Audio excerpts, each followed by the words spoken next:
Selanjutnya, Tribunal Sekjen Andap Budi Revianto tegaskan SKB CPNS Kemenkumham Maluku harus bersih.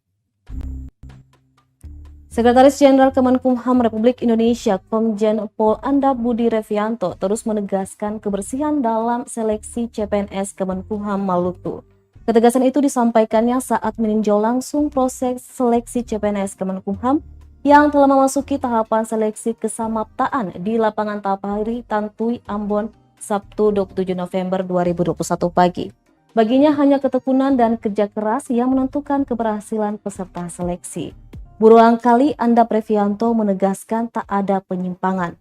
Bahkan bila ada panitia maupun peserta yang berbuat curang, maka akan ditindak tegas. Lanjutnya, generasi Kemenkumham harus pintar dan tidak gampang diperdaya iming-iming. Tak hanya memberikan arahan, Andap Revianto juga mengecek item seleksi seperti alat pengukur tinggi badan dan lainnya.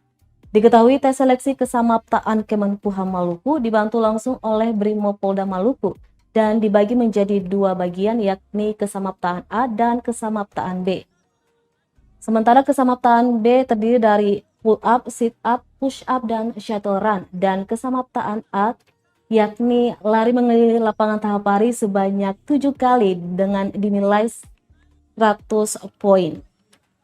Setelah lolos tes seleksi kesamaptaan akan dilanjutkan dengan tes wawancara.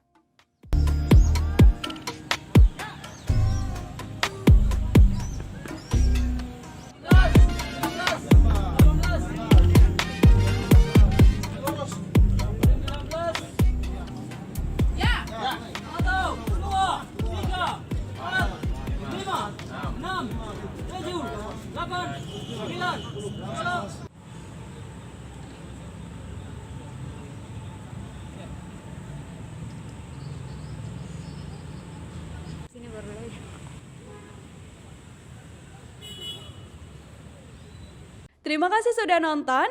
Jangan lupa like, subscribe, dan share ya.